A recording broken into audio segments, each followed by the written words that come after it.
person beside you. Thank you. What Heather failed to realize, inform you that she is the chairperson of the Kankakee County Branch NAACP Political Action Committee, and we want to thank Heather for putting this together.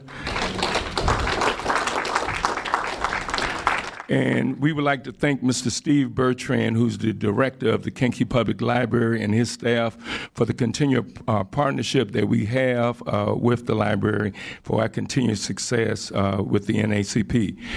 Before the forum started, each one of our candidates met, and they had to pull out a lot of who would start, who would do the opening and closing comments and questions. We're going to start with Senator Joyce. Each candidate has 3-minute opening and closing statements, and they have exactly one question that they will be receiving from you, the audience, for the questions that you will be having on an index card. And our panelists, the 4 panelists, will have questions that they will be asking of the respective candidates. So at this time, again, we want to thank everybody for coming, and we're going to start with the opening statement from Senator Joyce. Thank you. All right, we're on? Yeah, we're on. First off, I'd like to thank the NAACP for creating this forum. An educated voter is a good voter. So I appreciate everyone for coming. I took the office of Senator for the 40th District 108 days ago. And a lot of times, as for U.S. President, the first 100 days is always evaluated. I made it some of my top priorities to listen to the concerns of constituents and community leaders. I had an opportunity in those 108 days to visit 8 of our local churches to get the view from their perspective. I've dealt with people from 6 different school districts. I've met with more than 25 mayors in this district. And I've been to dozens of community organizations, such as this one.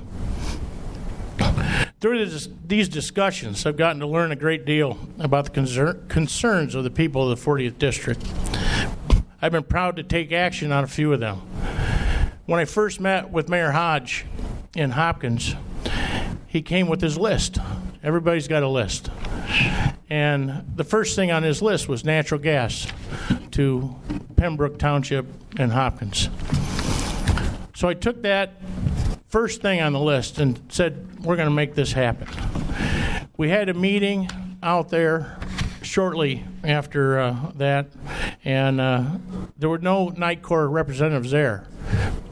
And our next meeting, after having a discussion during our Senate President race of what my district needs, they said, I need Night Corps to show up at the meeting. Our next meeting, we had 7 Night Corps representatives there. And I will say also that Monica has been to a few of those meetings also. But we are further now with that project than we have been in 40 years. And I want to see it through to the end. Another issue was drinking water in University Park. I've made it my mission to communicate with the Attorney General's office and the EPA on a weekly basis to get updates and then update the people of University Park. We're shortly going to be having town hall meetings there with those 2 agencies on board. And then the Kankakee River. The Kankakee River is something that's passionate to this group. We are currently looking for legislation and funding for that, for the initial cleanup, and for an annual line budget item to maintain the river. Thank you.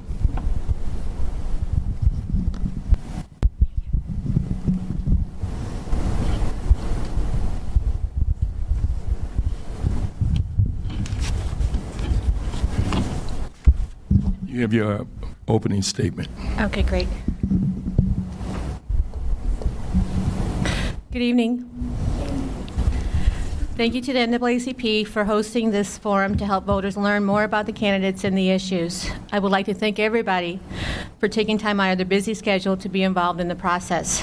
I first came to the south suburbs by way of Markham in 1975 and then Hazel Crest by 1978 with my family. My father is African American and my mother is Mexican. Out of their marriage, 3 beautiful daughters were born.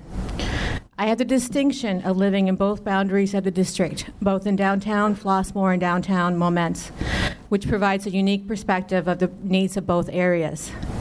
For the last 6 years, I have lived 1 block away from the Kankakee River and come to appreciate its majestic beauty. Needless to say, I will work to protect the river, which is near and dear to my heart.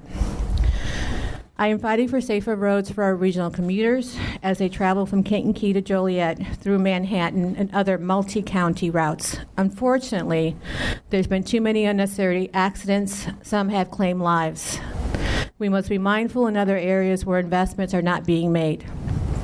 We have to strengthen the 40th District and secure equitable treatment of our region. I am the most qualified candidate, having both worked for the House and the Senate in Springfield. I began my career in government at the state capitol, working in the Senate leadership office for 1 session, only to return 10 years later as an appropriation and research analyst in the Illinois House, staffing infrastructure-related committees whose legislation are important to this district, such as mass transit policy. It does not matter where you live in the 40th District, mass transit is scarce, and it's holding us back. During mass transit reform, I helped to ensure everyone had a seat at the table, including the Illinois Black Caucus, the Illinois Latino Caucus, and the Amalgamated Transit Unions of Chicago. After leaving the House, I began working for State Representative Al Riley, advocating for equitable resources to the Southland. I was involved in policy development and helped craft landmark accountability and transparency legislation to strengthen mass transit reform once again. My professional experience also includes working as a transit campaign organizer for the Illinois Jobs to Move America Coalition, United Labor Unions with environmental organizations to push for manufacturing expansion in the Chicago region. In closing, I want to continue advocating for good public policy, fighting for the needs of the district, maintaining the beauty of the river, and fighting against the people, policies, and forces that want to hold our region back. Thank you. Ms. Gordon. Hi, my name is Monica Gordon, and I want to thank you. Hello? There's a switch on top. Yeah, I got it. Yeah, no problem. Yeah. It's on. Hello? Okay, there it is. My name is Monica Gordon, and I'm very happy to be here. Thank you to everyone, including NAACP, for holding this forum. I'm currently the executive director of the Illinois Legislative Black Caucus Foundation. I've taken a leave of absence to run this race. And I'm a passionate servant that's well-versed in the legislative process. The theme of my campaign is economic development and prosperity. And geographically, the 40th District is diverse. It includes portions of the south suburbs of Chicago, a majority of Kankakee County, and southeastern Grundy County, as well as eastern Will County. The demographics are equally diverse. There are blue and white-collar workers, high and low-wage workers, skilled and unskilled workers, and factory and farm workers. The 40th District is strategically located to take advantage of its assets and transportation hub by land, water, train, and air. As state senator and the district's #1 cheerleader, I plan to work with all the communities in the district to advocate for a regional approach to preserve and enhance quality of life issues in the south suburbs. In addition to supporting completion of the South Suburban Airport, which will create 15,000 direct and indirect jobs at every skill level, we need to build on the assets that exist throughout the district and see them as opportunities. While Pembroke Township is considered one of the poorest communities in Illinois. Among ecologists, it is considered rich for encompassing the greatest concentrations of black oak savannas in the United States. The canopy of black oaks is among the world's rarest ecosystems and is home to many threatened and endangered species of flowers, birds, and small animals. Working in concert with the Illinois Department of Natural Resources, this asset is an opportunity for ecotourism. Pembroke also is poised to take advantage of the state's industrial hemp bill that passed last year.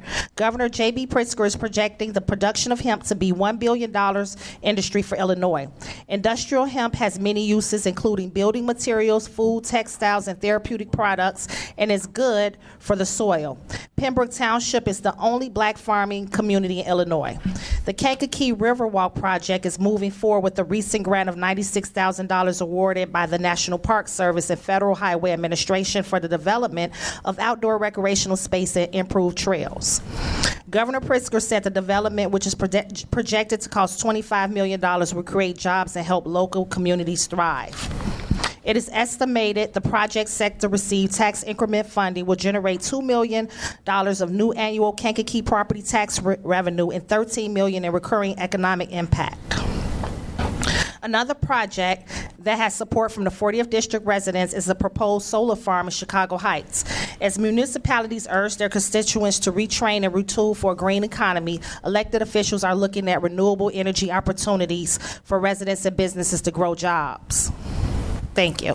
Thank you, Ms. Gordon. Just a reminder to the audience that in regarding to your questions on the index card, the question have to be written in a way that the question could be answered or asked to each respective candidate. The question cannot be earmarked for one particular candidate. At this time, we're going to start with Ms. Midden of our panelists, and the question is going to go to Ms. Perales.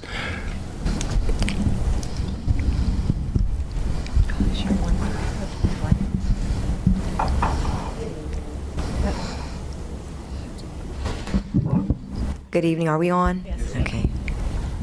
So I'm here on behalf of Kankakee Community College, so I will have some questions that directly talk about impacts on the college. So I'll start with the 40th District being comprised of both rural and urban constituents, how do you plan to tackle the challenge of comprehensive economic development for such a diverse constituency?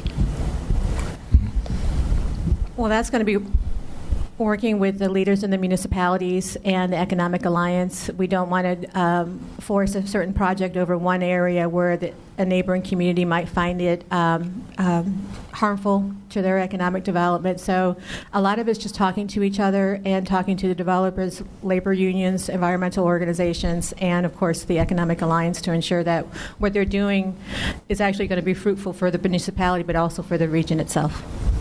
Thank you. Ms. Gordon.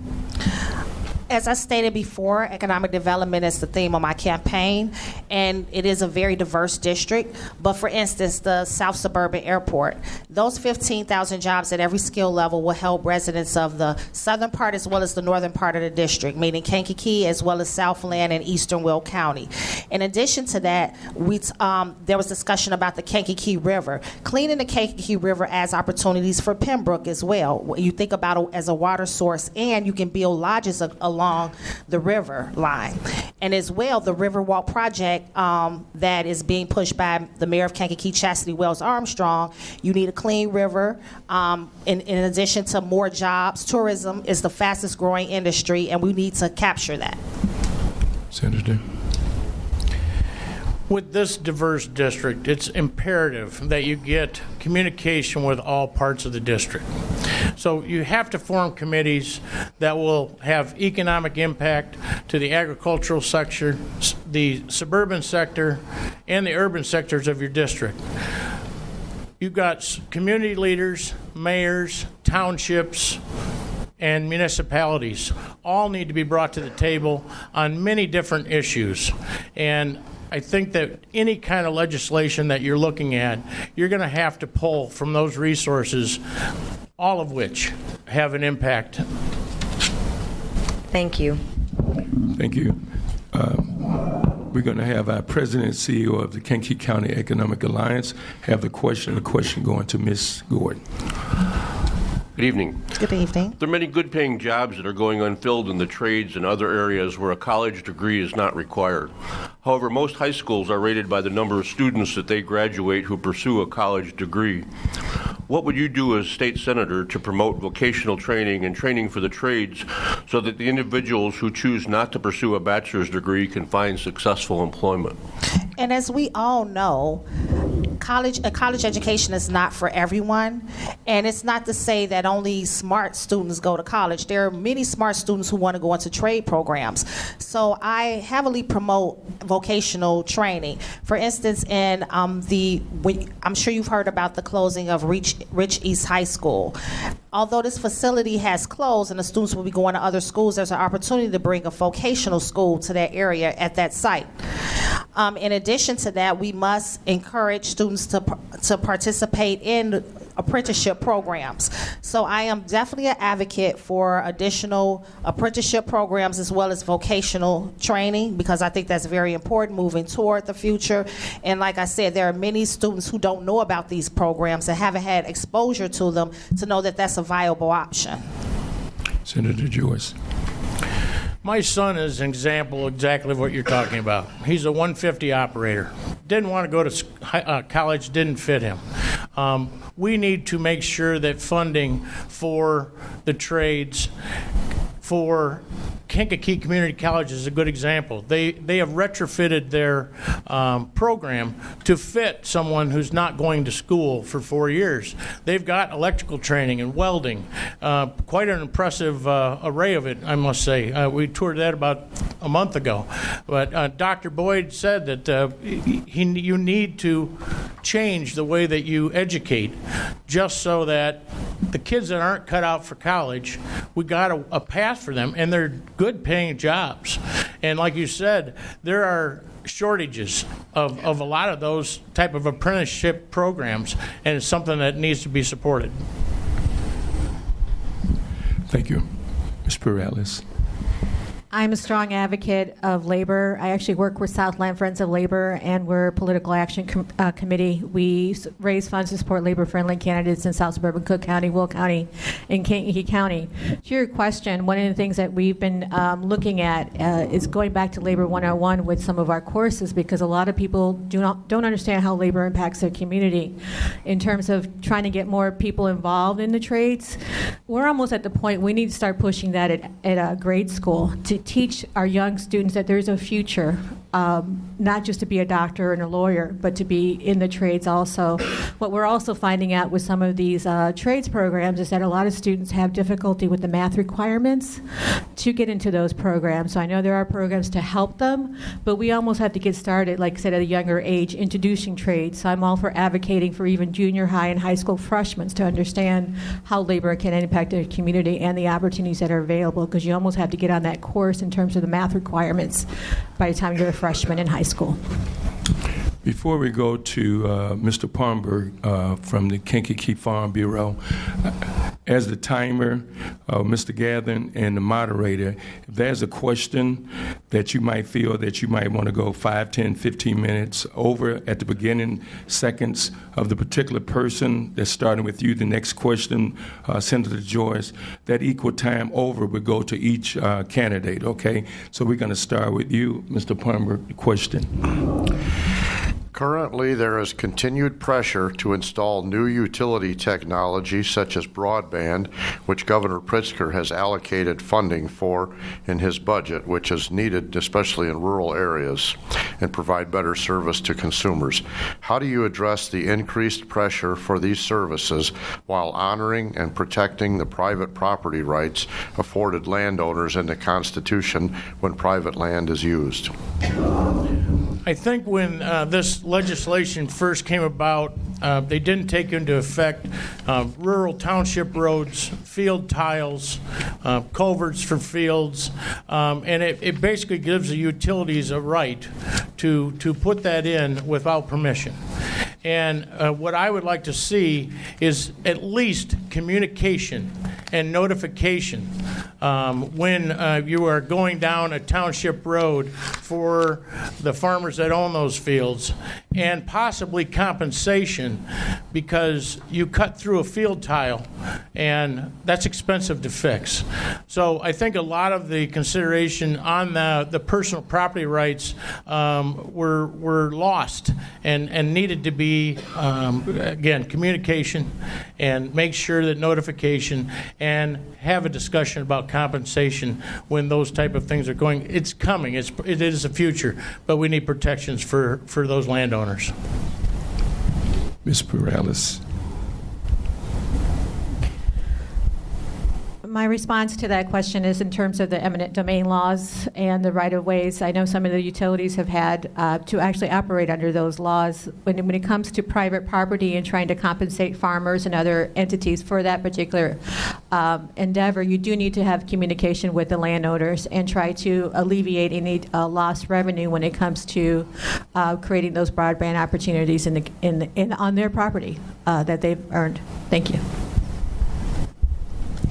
With a district that's about 60% rural, of course, access to broadband does play a major role, and it plays a major role in certain areas for industry. And while I agree with people here that we definitely need to gain permission and communication and to make sure that no one is losing money or no one is losing out in this situation, I want to bring up Pembroke Township, for instance. There is a severe lack of broadband access, and that affects industry. Along with when we discuss natural gas, there is a need for broadband access as well. I had the pleasure of visiting Herschel this last week, and is the broadband access extremely strained over there. This one woman told me how she has more access than anyone, and she has a big, giant cup that try in her attempt to receive broadband access. So while I do agree that we cannot infringe upon others in terms of their land, their opportunities, and their finances, broadband access to broadband is imperative for this throughout this district.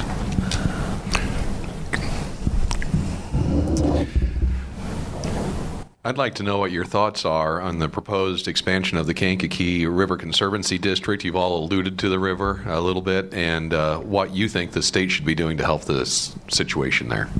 Mr. Perales. Thank you for the question. I'm actually concerned about the Conservancy District referendum because it only affects those households within the north and southern boundaries. I believe it's a county issue.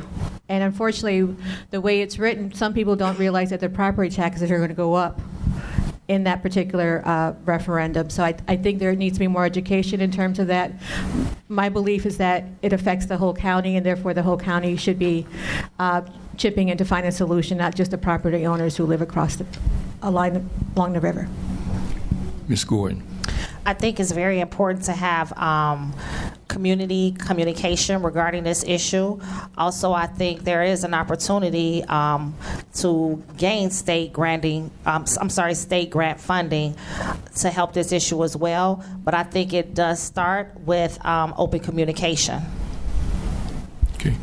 Senator Joyce.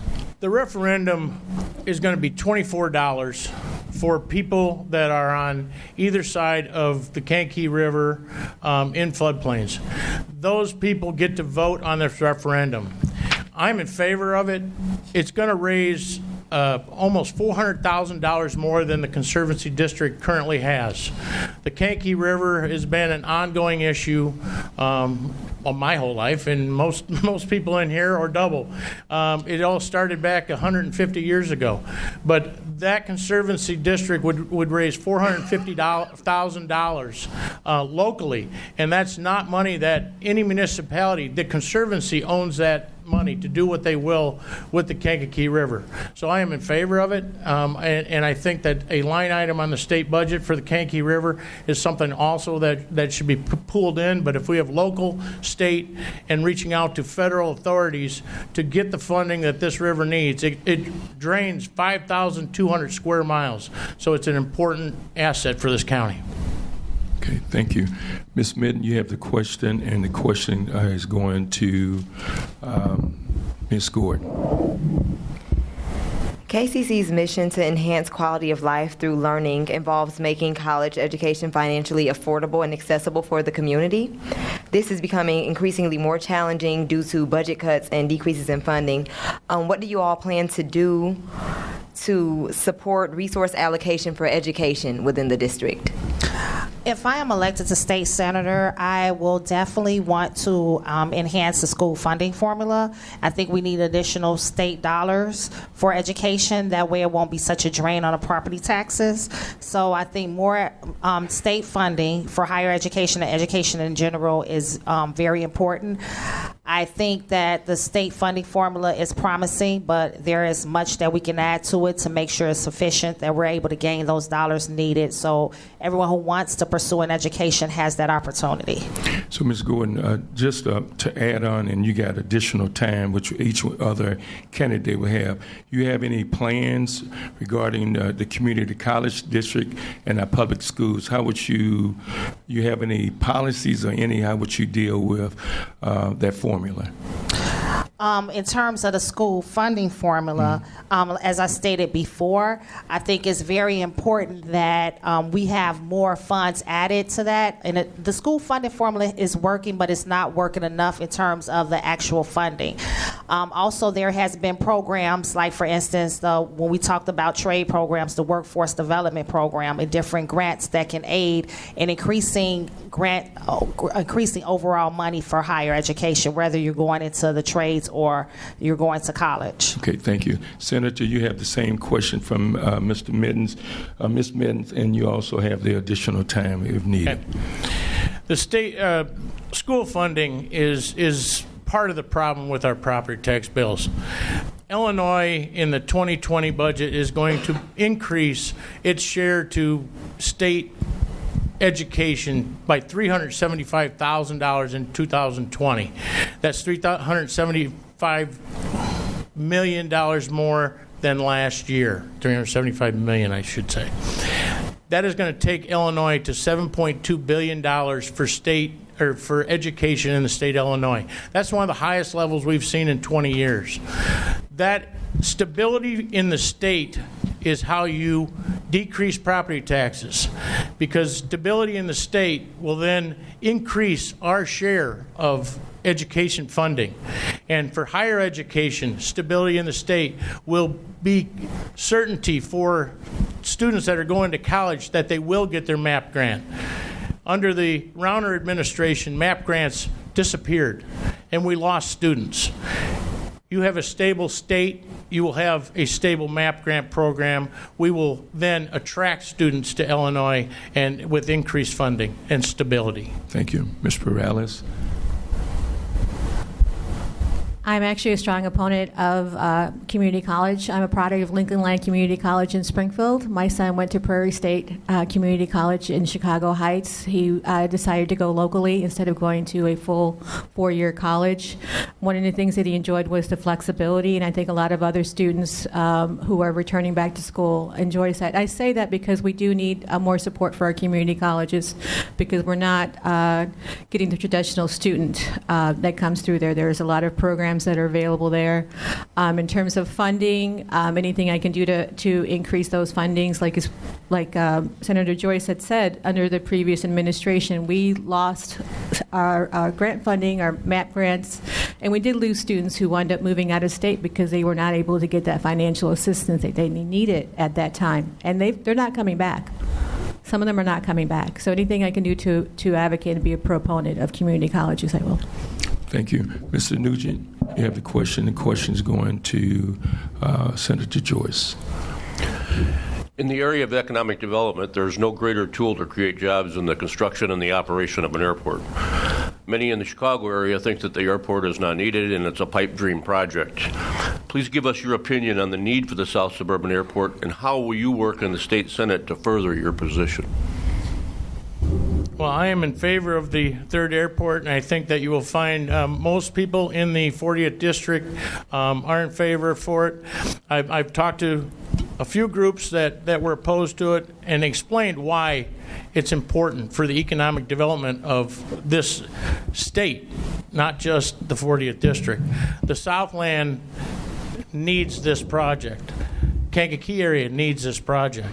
There's monies already there. I think that it's an important part that we've got to work hard to find an airlines that will commit to it. I think that finding those airlines that are going to commit to it are going to help future discussions about the airport. I think that's one of the holdups currently, because a lot of the appropriations are already there. The land's already purchased.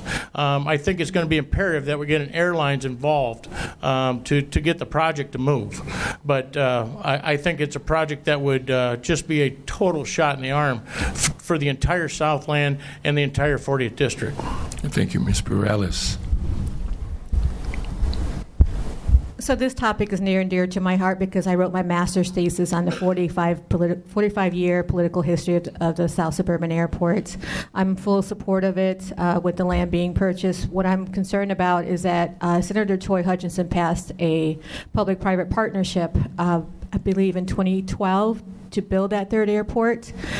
Without any discussions from developers or RFQs, I don't know who's going to build it. So that's my concern, is who's going to actually wind up building the airport. I'm in full support just because of the regional economic impact of building such an airport. Ms. Gordon? I'm in full support of the third airport, the South Suburban Airport. As I stated before, the amount of jobs, 15,000 at every skill level. We're the closest we've ever been to completion of this airport. It's about 90% completed with 4,500 of the parcels purchased. In addition to that, Governor Pritzker gave $160 million for the infrastructure, the roads to and from the airport, which is huge. And also this, we're talking, in addition to the jobs, we're talking about $170 million in tax revenue, and we're talking about a $2.6 billion economic impact. So it's pretty much a no-brainer for me about the airport, but I do realize there are groups who do have resistance to the airport. I've on a campaign trail, I had an opportunity to speak to a group called STAND. People are concerned about the agricultural land, but I want to say this in terms of the airport. The agricultural land, most of the farmland is not generational farmland, and also it provides, where the airport is, the agricultural land around it provides a buffer from noise and pollution, where you don't have that in O'Hare and Midway. And also the resistance we received from the administration in the city of Chicago with the previous administrations, Rahm and Daley. I would say Mayor Lightfoot is more open to discussion about this airport, and we definitely need this airport. I'm in full support of it. Thank you. Mr. Palmberg, you have the question, and the question is going to Ms. Perales. We hear a lot of statements from Springfield that there are too many units of government. Illinois has more than any other state. I believe we have 6,500 units of local government. What is your position on forced consolidation or elimination of units of local government?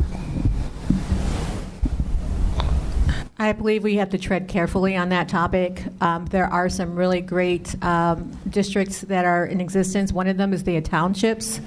Townships, if you live in the rural area, townships are all you have in terms of maybe a food pantry, your local road service. Those are the areas, townships are the ones taking care of local rural routes. If you get rid of townships, who's going to take care of your roads? So I'm all for consolidation of certain levels of government that seem redundant or out of date, where we can save some monies with any type of duplicative services. But I'm also want to be careful that we don't eliminate any critical government services out there either. Ms. Gordon.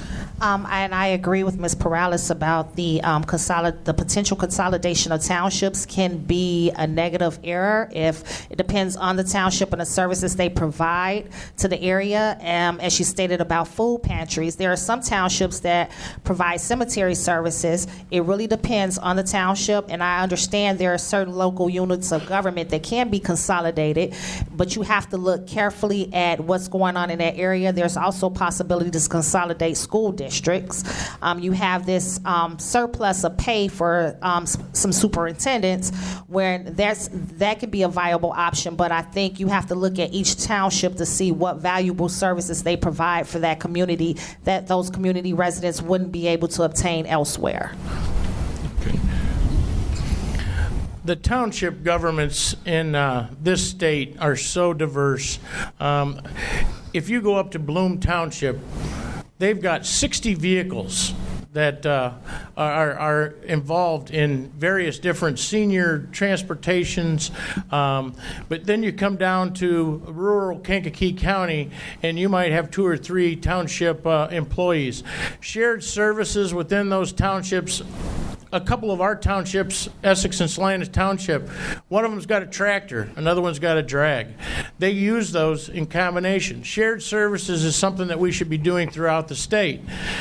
But if you're going to talk about forced consolidation of townships, you need to have a lot of conversations on a grassroots level. I mean, in every township across this state. Townships offer a lot of valuable services. Are there some things that we could share between townships? Absolutely. Should we be discussing those things to see how we can save money for the state? We should.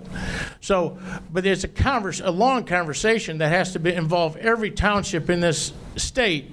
And like I said, the diversity of one township to another across this state are a big difference. Good. Before we get to Mr. West, and the question will be going to Ms. Gordon, Mr. Nugent asked a question regarding economic growth and the possibility of a third airport.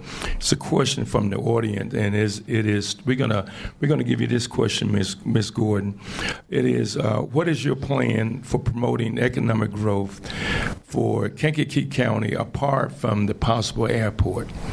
And I think we talked about the riverfront here in Kankakee. So what would be your plan, other plans in promoting economic growth for Kankakee County? Well, I discussed the Riverwalk project, which you can have farm-to-table restaurants, all types of businesses along this river run. It'll provide a great tourist attraction. And as I stated before, tourism is the fastest growing industry, and it's an opportunity for Kankakee to take advantage of that.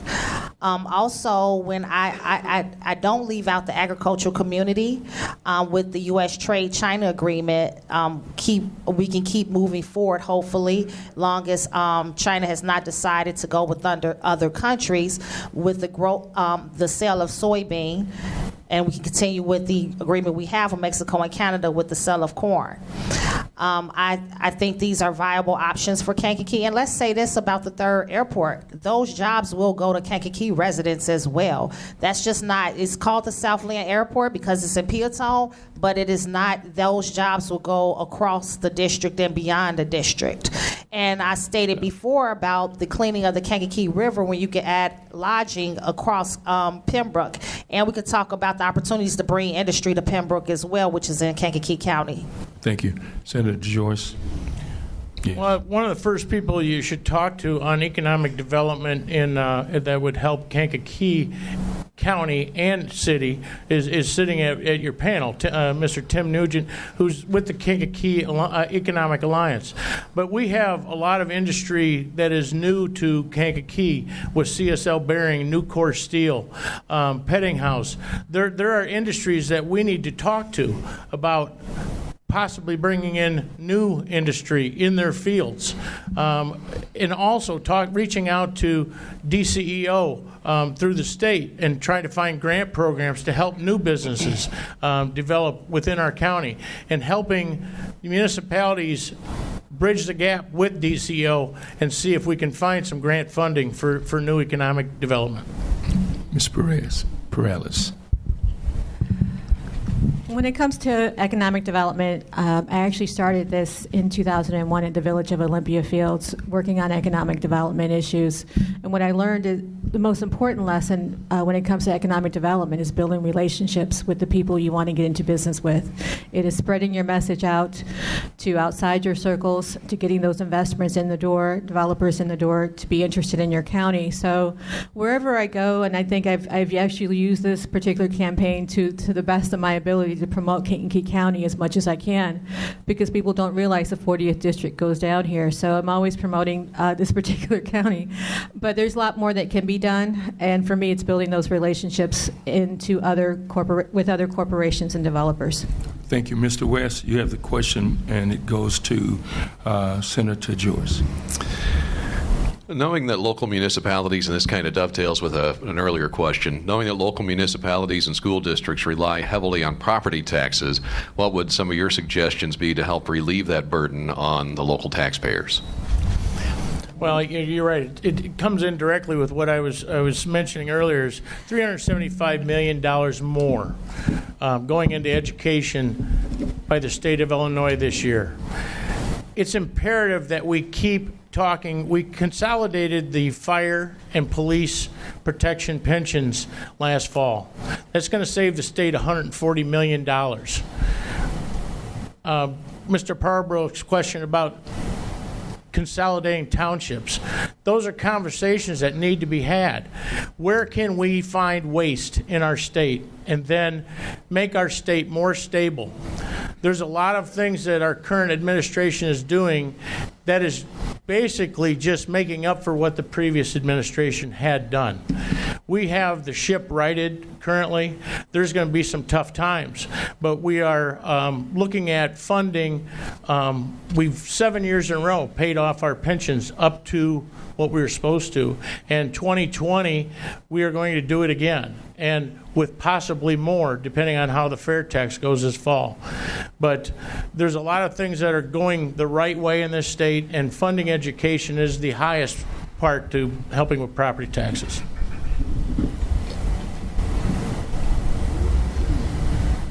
I do think it's unfair that we put the burden on property owners when it comes to funding education in our state, especially when we are supposed to provide for 51%. The state is supposed to provide for 51% of those education funds. A lot of people are concerned about their property taxes. When we talk about freezing the property levy, what that does is actually going to hurt the municipalities. So it's a double-edged sword when it comes to education funding reform. We are on the right path with our education funding reform we just passed. 2 years ago. I believe since we're on the right path, I'm hoping in a few years we'll actually get closer to where we need to be, but more needs to be done to try to get to that 51%. I don't think we're there yet. Ms. Gordon. I do, as I stated before, this is a diverse district, but everything comes together. We talk about property tax reform. In addition to putting more money in education to ease the burden of property taxes, there was a bill that died in committee, and this bill was to give a fair assessment so we can actually reduce the taxes for those areas that have the highest property taxes. In addition to that, I think it's very important that we go, like I said, it's a full circle. We'll go back to the third airport, the South Suburban Airport, because that will provide a commercial tax base, and that will help release some of the burden of the property taxes. So that should be considered as well. But I think that bill, which really looks at commercial tax property, will help ease the burden, because that's the thing. The commercial properties aren't paying their fair share. And if I am elected to senator, I will serve diligently on the property tax task force and find a solution to bring this bill out of committee and make sure we're relieving the tax burden on residents in the 40th district. Thank you. Ms. Perales, a question from the audience. Our governor and the lieutenant governor last month talked, matter of fact, made several comments and plans regarding criminal justice reform. Do you support the proposal to eliminate cash bail in Illinois? And will you support eliminating mandatory minimum sentences?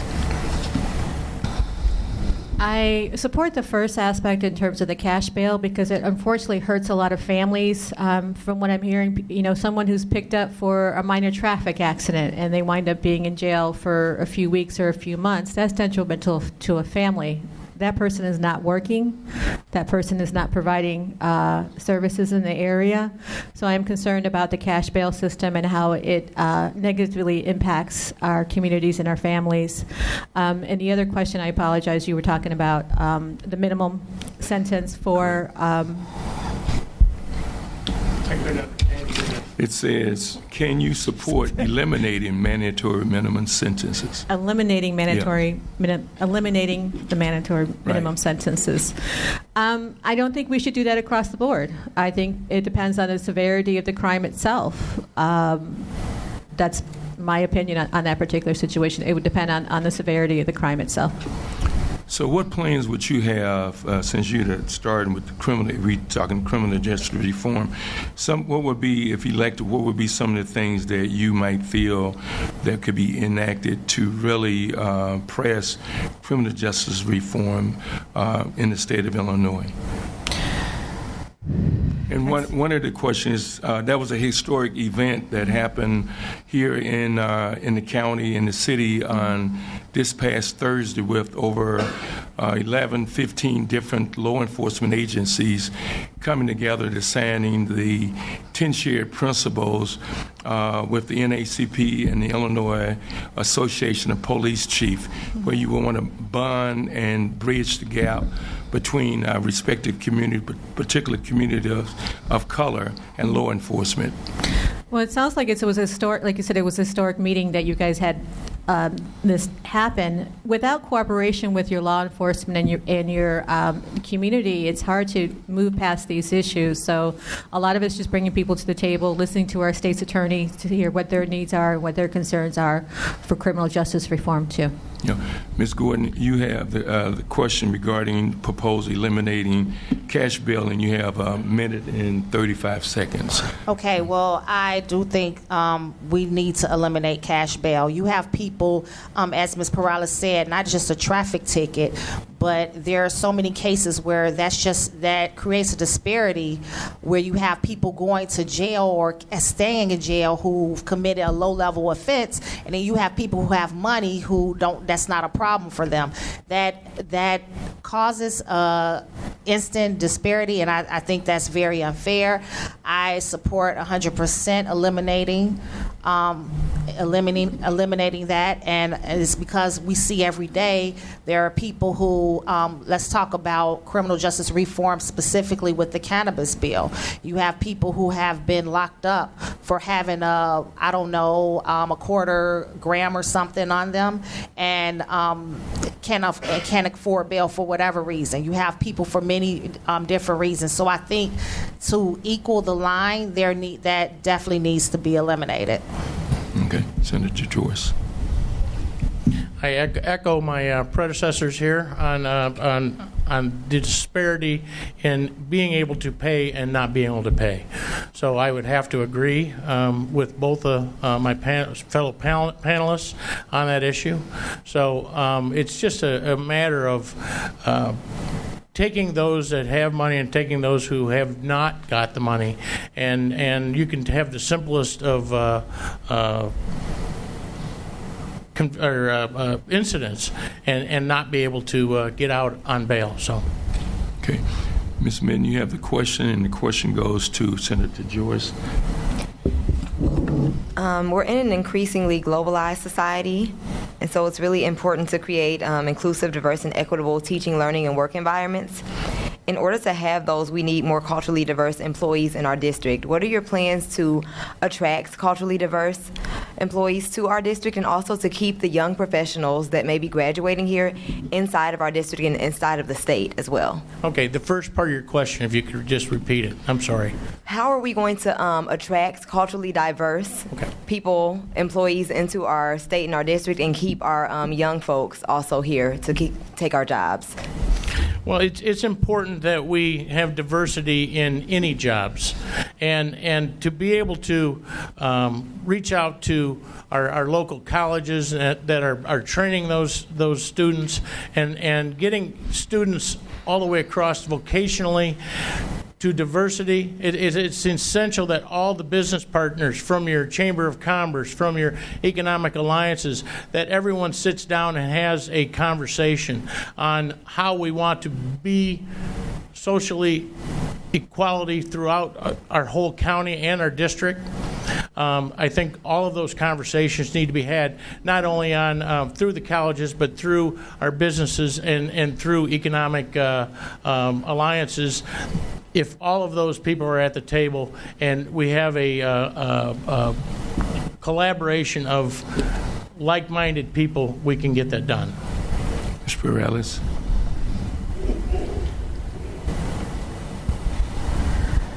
In order to promote a more culturally diverse community, you're going to have leaders who need to step up from the community itself that reflect the community. People are going to want to see people who look like them in the community, professionals, innovators, entrepreneurs. And the reason why I say that, in some of the villages that I travel throughout, they celebrate that diversity on their billboards, the residents that are there, to show that, you know, we're diverse, young and old, black, brown, white. We're out here. So I think it's a matter of showcasing those ambassadors or those leaders in the community and what they've done. In terms of attracting young people, I see more younger families moving out here because they want the quality of life, the good schools that are out here, the lower taxes. So I think we're doing something right now that we're having people moving out to this county, but you're also trying to reach a different market. So people who work in Chicago, they're going to look for a nightlife. They want an eclectic array of restaurants, things of that nature. Ms. Gordon. So this community is demographically and culturally diverse. Diversity should be a requirement. I think that, and to also state that leadership must be diverse. And we need to also incorporate cultural sensitivity in all aspects of education or training. I think that's very important. And to speak of specific companies in Kankakee, such as what Senator Joyce brought up earlier, CSL Bearing and Nucor Steel, I think that diversity should be a requirement. And that's one of the ways that you attract and retain new talent. You have young people that want to work in a diverse environment, and that's very important at these companies to make this a requirement, and you will attract and retain this talent that wants to be around a diverse workforce. That is mandatory. Okay. Ms. Perales, you have a question. It's a question from the audience. Can you commit to supporting legislation that builds on the Trust Act and the Voices Act and new proposals to make Illinois more welcome for immigrant communities? Can I support that legislation? Yes. The Trust and the Voice Act? Yes. Yes, I believe the Kankakee County should be a county that welcomes our immigrants, immigration communities. It's not, from my understanding, a sanctuary area, so it's a double-edged sword. How can you support something that's not a sanctuary city? So I'm hesitant to. There's some, how you would say,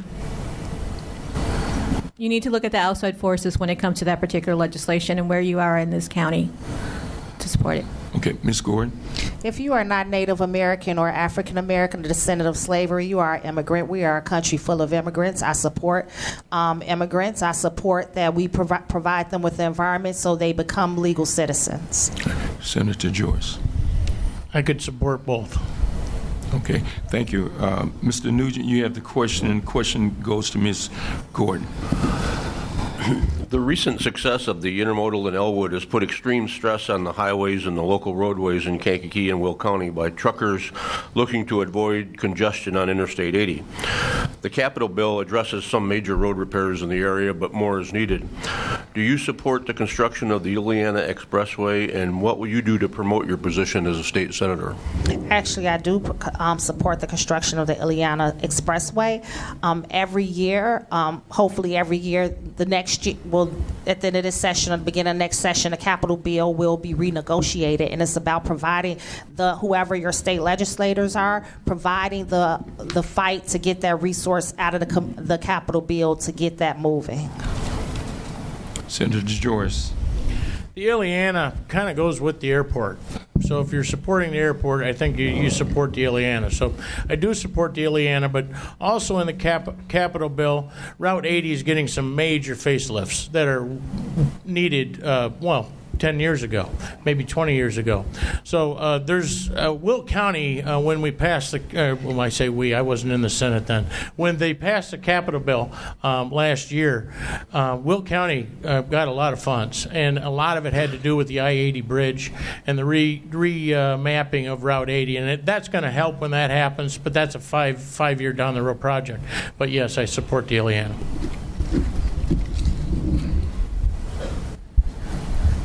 I have been a strong opponent of the Indiana Expressway, advocating for it when it was first proposed. Unfortunately, with the lawsuit that happened, they questioned the data that was being used from the MPO that was helping to spearhead that.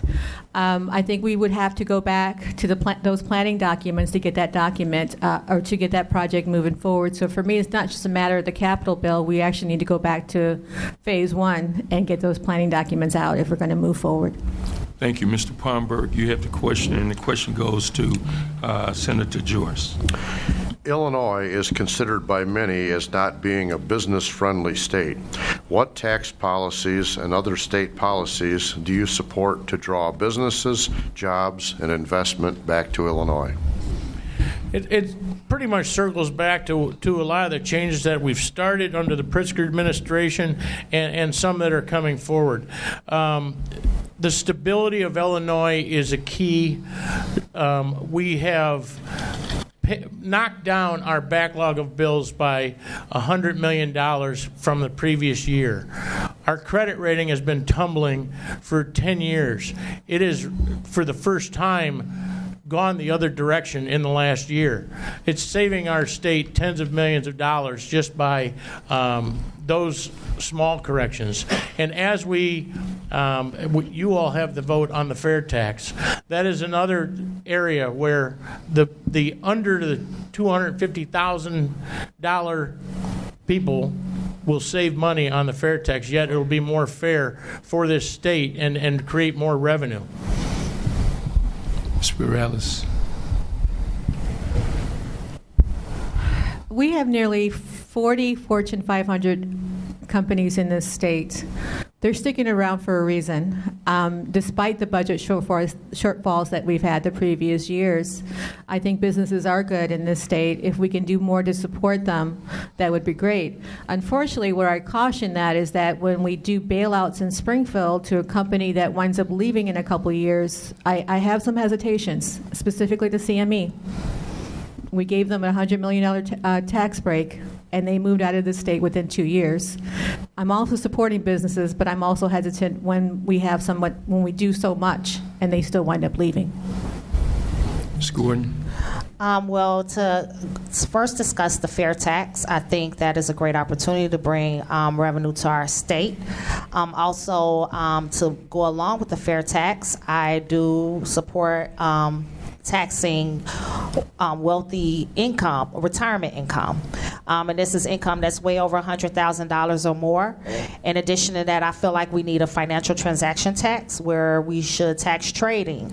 And I think also when you think about income corporate tax, all of these are ways to give our state more money and make our state more attractive. But like I stated before about income tax, with the fair tax, we're talking about people making between $150,000 to $250,000 every year. You just brought up one of the questions that we got from the audience, and we're going to go back with Senator Joyce. And the question is, should Illinois consider taxing the retirement income of our very wealthiest residents as most states? And what's your argument? Okay. First off, I don't believe they should. I think that someone's retirement is earned, and to say that you're only going to do it to the wealthiest, we're living longer these days. So you say you saved up $1.5 million, but you have to live another 30 years. Where's the line for the wealthiest? I think that discussion has to be had before I would ever go there. But no, I would be opposed to taxing pensions. Ms. Perales. I don't think we should be taxing retirement income in this state. I've met too many families that are struggling here. Unfortunately, one of the things that I know is that our oldest person who receives food assistance at the food pantry is 101 years old. That woman is barely surviving. So I am against taxing retirement income. I am, however, open for a discussion for anybody earning $1 million annually. Ms. Gordon? Once again, when I say tax and retirement income, I am not talking about the struggling grandmother or anything like that. I'm talking about very high incomes to give opportunities for people who have less in our state. Okay, thank you. Mr. West, you have a question. Question goes to Ms. Perales. It's a question from one of the audience members. Do you feel that you, on the state level, should advocate to have some policies in place to help reduce student loan debt, or is that something that should be left to this as the job of the president?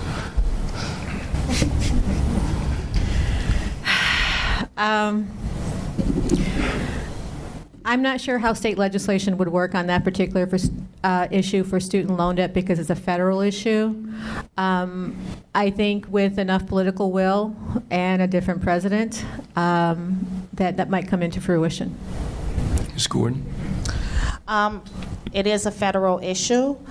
Things I can say that we can do to come up with ideas to take that burden off of students and people who are adults or still have massive debt from loans is, as we stated before, more funding for education, more opportunities, more apprenticeship programs, more transitioning from school to work programs there, and like I said, to increase our overall economy with jobs. But of course, student loan debt is a federal issue, but there are things we can do at the state level to prohibit from getting to that, for continuing to get that bad. Senator Joyce? I think the best way that we can help with student loan debt is to help those that are starting college and increasing MAP grant funding, Pell grants, those type of opportunities the state can help with. MAP grant funding and stability with the state of Illinois, and increasing those MAP grants will then in turn decrease your student loan debt, but the student loan debt itself, that's another, I apologize for whoever asked the question, and I can't help you with your current debt, but I can maybe help future college students. Ms. Gordon, each candidate running for the 40th district was asked a series of questions by the Chicago Sun-Times. And we have one of the questions, or one of the words that was used earlier in several responses. And that question, everybody said that gerrymandering is bad, but the party in power in every state, Democrats in Illinois, resist doing anything about it, or do we have that wrong? What should be done? Well, Ms. Gordon. I feel like we can conduct the services of an independent commission to help with gerrymandering. I do feel like it needs to be an independent process. Of course, if one state has most of the power, one party in a state has most of the power, sometimes lines can get drawn that may seem unfair, that may seem to put that party in a better position. So to me, the best thing to do is to have an independent commission get involved in this process. Senator Joyce? I agree with that. Independent commission would need to be part of the conversation, but the conversation needs to be had statewide with both parties at the table. The difficult part of the way that the redistricting or the current way that the maps look is when you talk to mayors like Terry Halliday from Coal City, half of his community has one state senator and one state rep. I would like to see whether it's an independent commission or whoever's drawing the maps, take into consideration the best way that they can come up with without splitting communities, because I think that's probably one of the biggest concerns about gerrymandering in my opinion. Ms. Perales. I think there should be an independent commission, but I would argue that this is a national issue, not a state issue. I think the federal government is going to need to get involved when it comes to creating those independent commissions, to be fair on both sides. My only argument is just when one party's in power, they draw the maps. So when the Republicans are in power, they draw the maps. When the Democrats are in power, they draw the maps. If we want it to be fair, I think it should come from the national level and to create that independent commission. Okay. Senator Joyce. Illinois continued to struggle financially with a backlog of unpaid bills that topped $6 billion. In addition to a progressive state tax, income tax, or in lieu of such a tax, what should the state do to pay its bills and meet its pension obligation and fund core services such as higher education? Well, a lot of the steps have been taken. 8 years ago, the state changed pension programs from Tier 1 to Tier 2. That saved the state millions of dollars. We currently, in our 2020 budget, are looking at reducing, we just did reduce our backlog of bills by $100 million. So the ship is already starting to turn. I think that continued consolidation discussions and shared services are all part of the equation. Some common sense conversations need to happen to save this state money. We need to look at and be fiscally responsible, and that's a key to the whole thing, is getting this state to spend its money wisely, and the fair tax, if it's implemented, will help, but in lieu of that, we still have to have those conversations and be fiscally responsible. Ms. Perales? Again, I would caution on some of the consolidation, especially with some of this consolidation. It is spearheaded from one of I think the Illinois Policy Institute, and I think we need to look at both sides when it comes to the discussion of consolidation. In some cases, consolidation has not proved to save a penny. And I think we need to be mindful when we have that discussion. I am glad that the ship is on the has been straightened out, and we're on the right path to recovering what's been happening in the last administration.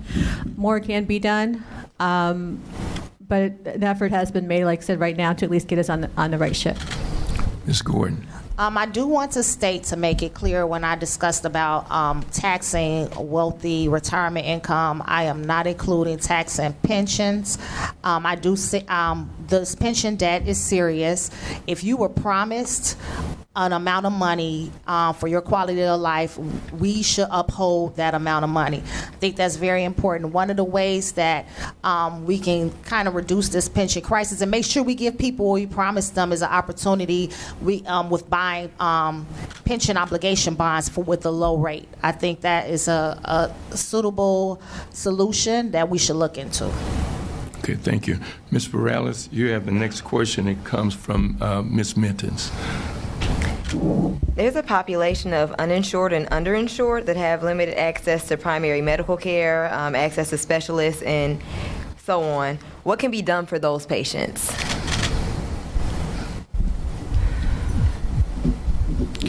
Well, access to mental health services and other services, it can be difficult to find if you're new to this town. In terms of access, I know there's some not-for-profits that are starting to open up to provide access to low-income families. More can be done, but they also take support from the communities to support these not-for-profit community health clinics that are popping up. In terms of what more can be done for funding, perhaps looking at some line items to support some of these organizations that are providing healthcare services in the community itself. I think Ms. Gordon. And I want to piggyback about the community health networks. I think that is an opportunity if you're thinking about healthcare funding at the state level. That is where we need to make sure that we put in a budget to be able to fund these community networks. There are plenty of them, and I can think about some on the south side of Chicago who are struggling for funds. And it's only so much they can do. It's only so many fundraisers that they can have to give them funds. So we must make that a priority in terms of state dollars to fund these community networks to give people access to health care, all people access to health care. Thank you, Senator Joyce. I echo again what my panelists are saying. I was just this afternoon at the free clinic on Court Street and how they raise money and who they provide services to.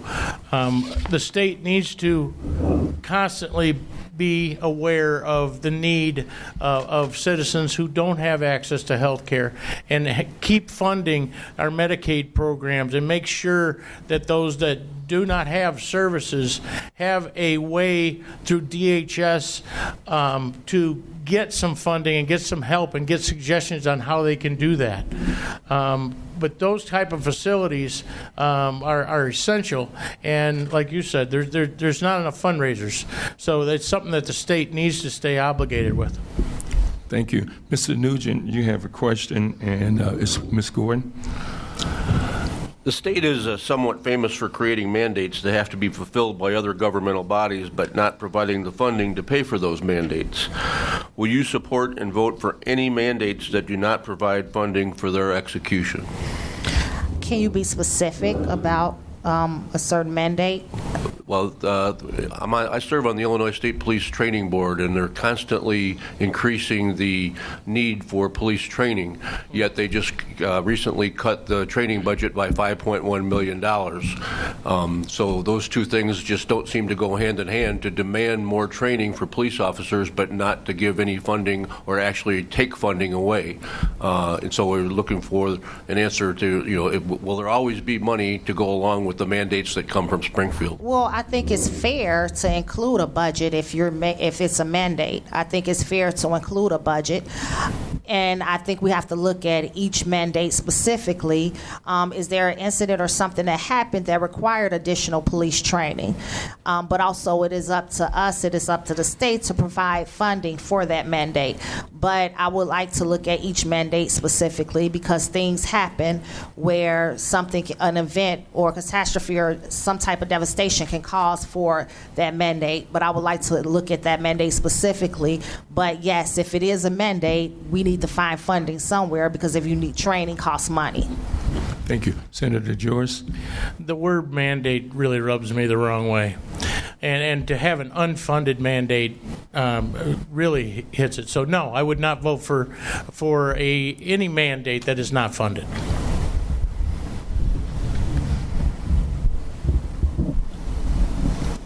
I think for me it still also pertains to what particular issue and what particular mandate. I know with state legislation there's usually a JCAR process. It's a Joint Commission on Administrative Rules. That's where the law passes. They meet to hash out those issues. So if there's an opportunity to provide input on what that unfunded mandate is, the impact on that particular organizations, where that mandate can't be met, and what is needed to fulfill that, I think would go a long way. But I would argue that's what the JCAR rules are for. Mr. Blumberg, you have the question. It goes to Senator Joyce. Agriculture is one of the largest economic engines in the 40th Senate District. What are your plans for maintaining support for our agricultural industry? On a state level, making sure that we are looking at any legislation that would adversely impact agriculture is first and foremost, and your organization is pretty good at letting us know when there's something coming down the pipe that might affect our local farmers.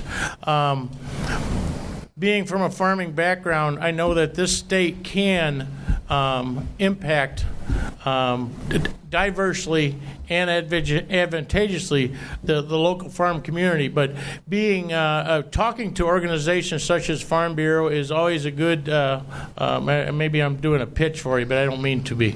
But it's always good to get input from local farmers when there's any kind of legislation coming down. Thank you. I would also echo what Senator Joyce had said. I know in meeting with you guys during their endorsement interview, I learned some of the concerns that the Farm Bureau is having in this county, Will County, and Grundy County. So a lot of it is talking to the experts in the field to see how legislation impacts their community and being attuned to those impacts, both positive and negative. Ms. Gordon? Well, if I am elected to this position, I think it would be important for me, with my relationships with my colleagues, to help them understand if they can have a district that's not rural at all. So they may not understand the issues that we faced in the 40th district. So it's my job to communicate those issues and let them know, even though none of your district is rural, you need food. There's plenty of things that you need. Agriculture affects all districts, regardless if you have farmland or not. So I think that is very important. And even when you're not only with your colleagues, but also whoever is elected to state senator will need to communicate to their congressperson, such as Congressman Robin Kelly, such as Senator Dick Durbin, about what this district needs and what, because it affects all districts. And in addition to that, I want to add that we also, because this state is, in this area in particular, is an agricultural powerhouse. And that's a great opportunity to add diversity in agriculture. It's a immense field that's continuously growing, and I would like to see more diversity and more exposure of agriculture to our young people. Thank you. We're going to have the last question from our panelists for tonight. That would be Mr. West, and it goes to you, Ms. Gordon. In your opinion, what can be done at the state level to help with the current teacher shortage in the state of Illinois? Well, I think that the current teacher shortage can be due to many different reasons. Let's start with compensation. I think that we definitely need to compensate our teachers more, especially as they gain more education, as they gain more specialty, more expertise, areas of expertise. We definitely need to increase the compensation. In addition to smaller classroom sizes, we need to factor in the hours in a day as well. Also, professional development is important. I know that should be important to any teacher that wants to perform their optimal ability. So I think all of those things can enhance or can prohibit the teacher shortage and help us maintain and retain our teachers. Thank you. Senator Joyce. We just recently last year increased the teacher's minimum wage to $45,000. That's a big factor as far as statewide goes. There's some areas of the state that is still not enough. Those kind of conversations need to be had. There's also conversations concerning the forgiveness of college tuition for those that go into the teaching profession. I think those type of creative pieces of legislation could help as far as minimum wage and forgiveness of some college tuition. Those are two ways I could do it. And the schools themselves, when you go talk to groups of teachers, the profession is a very rewarding profession. Having mentors that are teachers going to our high school and our junior college students and telling about how the rewards are about teaching.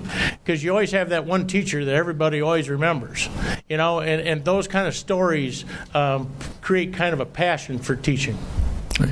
Ms. Perales.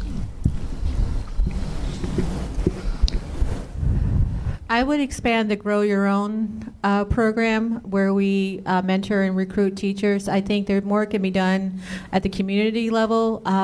These teachers make lasting impacts, as Senator Joyce said.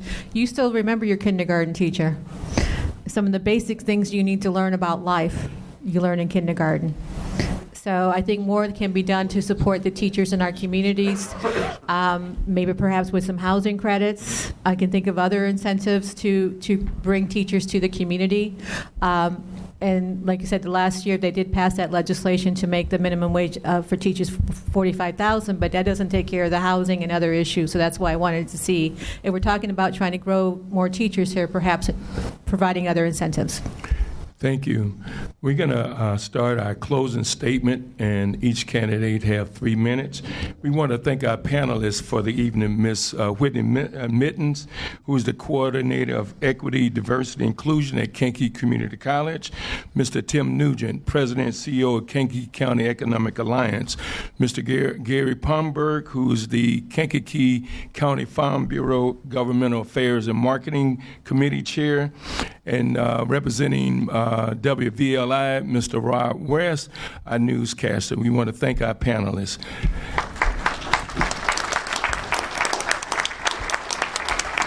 So now we have our 3-minute closing statement. We're going to start with you, Senator Joyce. Each have 3 minutes for your closing statements. Thank you. Okay. I've been in office now for 3 months. And during this time, I've met most of the mayors in the district and talked about their communities and their needs. I've attended or visited the representatives of Kankakee, Pembroke, Rich, Crete-Monee, Herscher school districts, just to name a few. I've toured the largest employer in Park Forest, who is Ludeman Center, which is a mental health center, and their needs and challenges for funding. I have helped coordinate bringing natural gas to Pembroke Township and finding revenue sources, key players, and legislation to try to finish a project that's been talked about for 40 years. My staff is currently working on finding revenue sources and legislation that will assist in correcting and maintaining the Kankakee River. I voted for the consolidation of police and fire protection pensions that will save the state $140 million per year, and will continue to search out common sense ideas that can help save the state money. I'm currently having weekly calls with the Attorney General's office and the EPA concerning the drinking water issues in University Park, and I'm coordinating a town hall meeting as soon as both agencies are available to bring the issue to a close. I will always work hard for the people of the 40th District.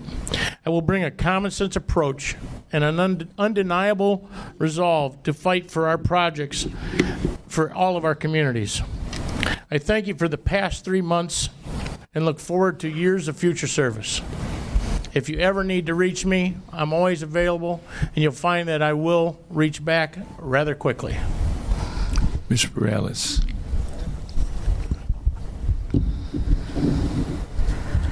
Once again, thanks to everyone for coming out on this rainy evening, and to the Kankakee County NAACP for putting on this forum. I wanted to highlight one other piece of experience that I have. As a statewide coordinator for the Illinois Metropolitan Planning Organization Advisory Council, I have worked with every metropolitan area throughout the state to provide a forum for sharing best practices across regional lines when it comes to transportation planning. I'm also the communications secretary for the Kankakee County Democratic Party.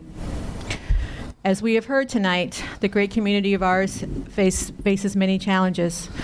I congratulate my opponents for stepping up to run for office. All of us want what is best for our communities. The voters are going to have to decide which candidate can bring the needed improvements to our district. I believe my experience and work in the communities in the district will allow me to bring back its fair share of resources to the district from the state that the people deserve. I therefore am asking for your support to become your next state senator for the 40th District. Thank you. Ms. Gordon. Thank you all for having me today. Thank you all for taking time to listen to my reason for wanting to run for this seat. This is the right time with the right administration to achieve greatness in the 40th District. With Governor Pritzker's $160 million investment in the SSA, the South Suburban Airport, we're closer than ever in seeing this economic engine become a reality. Not only will this much-needed airport create 15,000 direct jobs and indirect jobs, just last week there was a story in the news about a shortage of airline pilots. 100,000 pilots are needed to fly in the United States by the year 2029. We must make sure we're working with our local schools and colleges to put students in the pipeline to fill some of those slots. The Kankakee Riverwalk project will make a great destination and tourist attraction.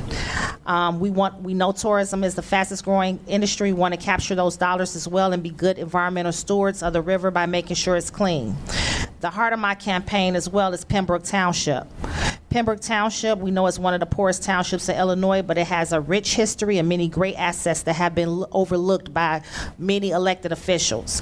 I plan to work with the residents closely. They have my word that I'm not going to drop the ball and go on to the next thing until the community sees progress. And I want to state that I was in Pembroke way before the seat was available. And I live in the Southland. But when I heard what was going on in Pembroke, I was compelled to do something about it. And when we had the appointment interview, I was the candidate that discussed Pembroke. And that's one of the reasons I was invited by Jesse Jackson and Rainbow Push when they had the press conference regarding Pembroke, and when Jesse Jackson got NICOR to come to the table as well. I will also support the Fair Tax Amendment, fight for property tax reform, ethics reform, equitable education, and health care. I'll work for adequate funding for mental health. It is imperative we work to make sure Ludeman and Shapiro developmental centers have what they need to continue serving the needs of this underserved population. As many as you know, the 40th District is quite demographically diverse, but its diversity lies a common goal, a common dream of economic prosperity. Since I've been campaigning, going door to door, I hear many concerns of being left out and feeling unheard. From blue-collar workers to white-collar workers, from farmers to factory workers, we all want a better quality of life for our families and ourselves.